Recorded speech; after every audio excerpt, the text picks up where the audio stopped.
Hello everyone. I was going through JWS.org website. Went back to Awake 1991,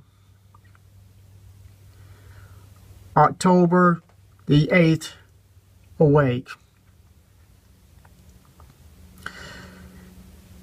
The innocent victim of child abuse.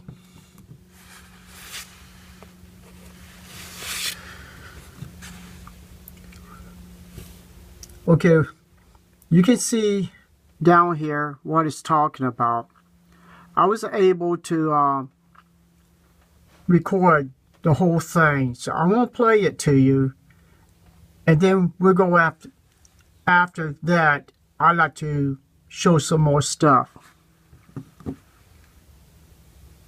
I just hate myself. I keep thinking there's something I should have done, should have said to stop it. I just feel so dirty, and I feel alienated from people. I often deal with feelings of hopelessness and despair. Sometimes I want to die. Jill. Childhood sexual abuse is an overwhelming, damaging, and humiliating assault on a child's mind, soul, and body. The abuse invades every facet of one's existence. So says The Right to Innocence, by Beverly Engel. Not all children react to abuse in the same way. Children have different personalities, coping skills, and emotional resources. Much also depends on the child's relationship to the abuser, the severity of the abuse, how long the abuse lasted, the child's age, and other factors. Furthermore, if the abuse is exposed and a child receives loving adult support, damage can often be minimized. However, many victims suffer deep emotional wounds. Why it devastates. The Bible offers insight into why such damage occurs. Ecclesiastes 7:7 observes, mere oppression may make a wise one act crazy. If this is true for an adult, imagine the effect of brutal oppression on a small child, particularly if the abuser is a trusted parent.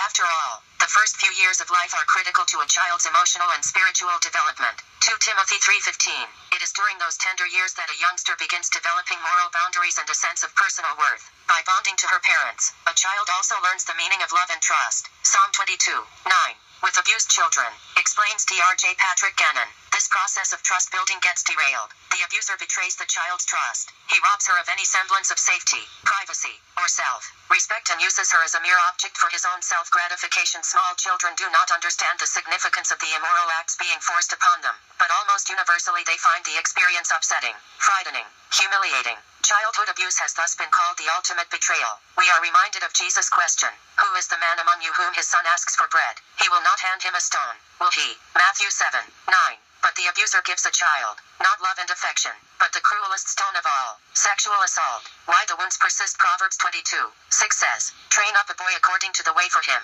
Even when he grows old he will not turn aside from it." Clearly, parental Okay, let's stop right there. Remember I mentioned the time frame, 1991. This magazine was put out.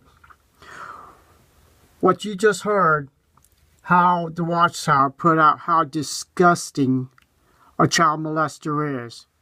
And that's the way I'm going to put it. So,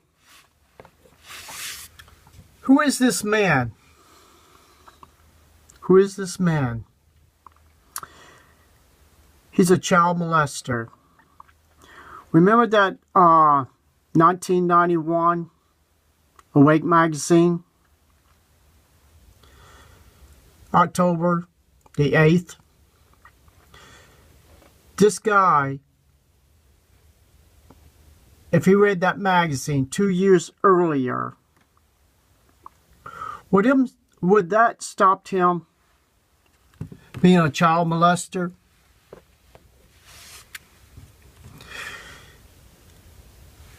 Well, JWS is ordered to pay $28 million to a young woman who was a victim of a sexual child abuse. Now let's go a little bit further.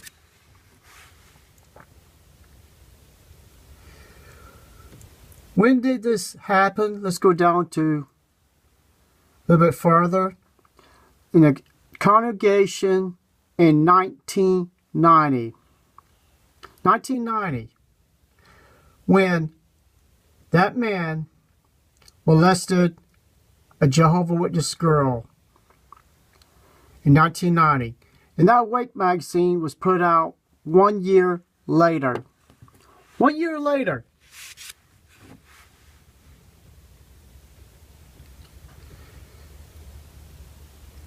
There he is, 1990. That's when he started molesting the one girl. And what did they say about him? Well, let me see. This goes a little ways down. He admitted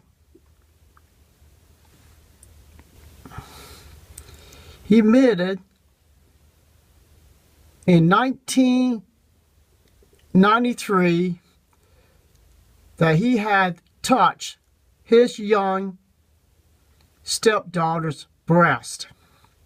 He told the elders he touched his stepdaughter's breast.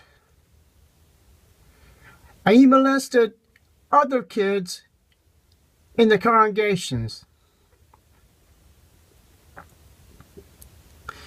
This guy is a Jehovah's Witness.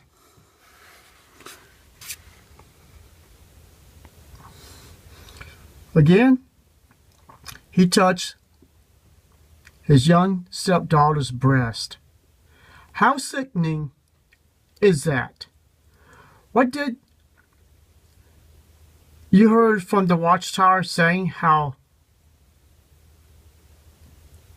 they make the young people feel helpless, confused? Because these men is destroying their lives. And they had a nerve to put an article a year later about someone incident.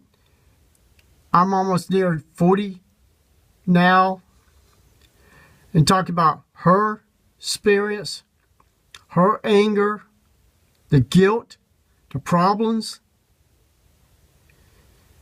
that she faced because what she went through from a child molester.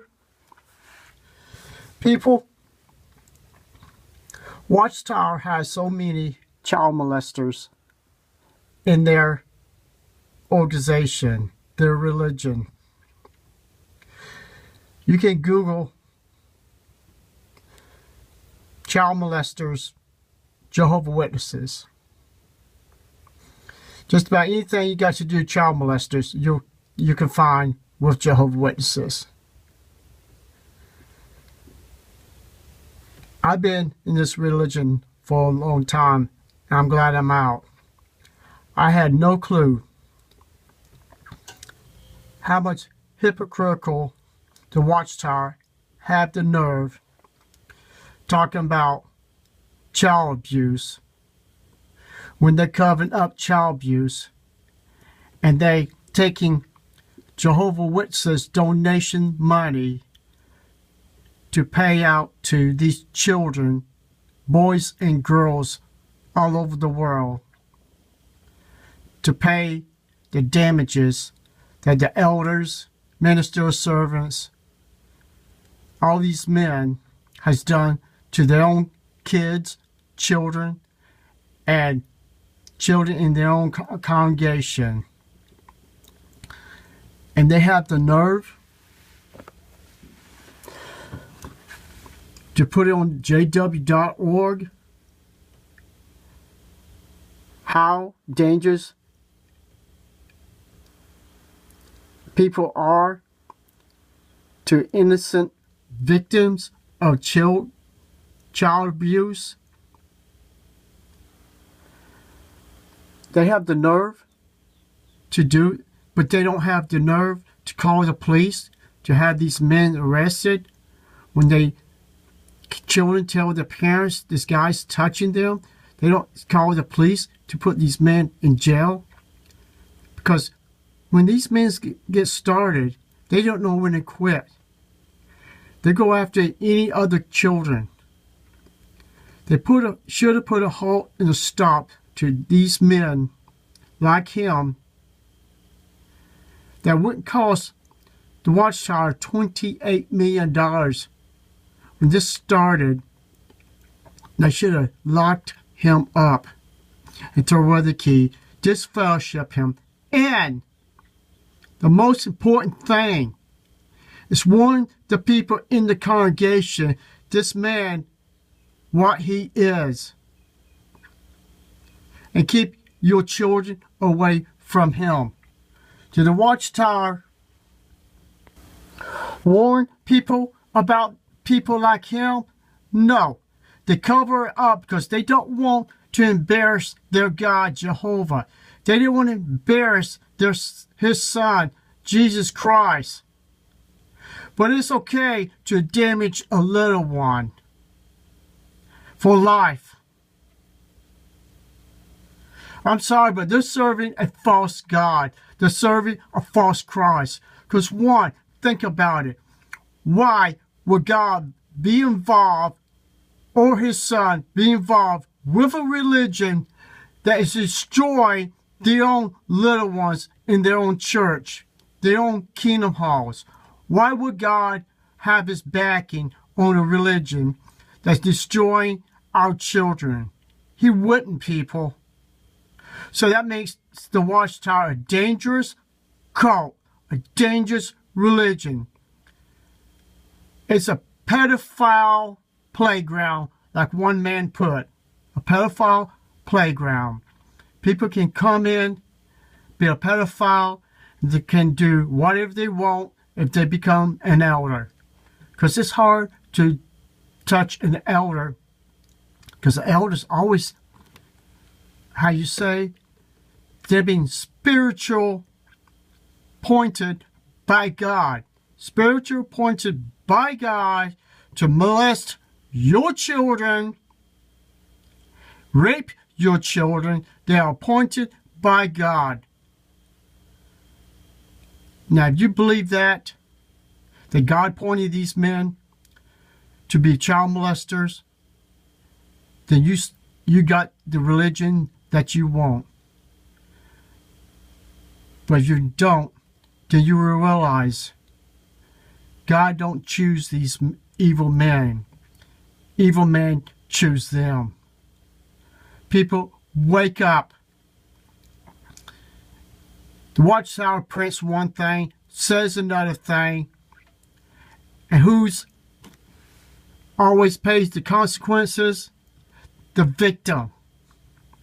The victim is the one has to suffer mentally, physically by the Watchtower, by these men. It's time to wake up, people, and realize the Watchtower is an evil cult. Thank you, and have a nice day.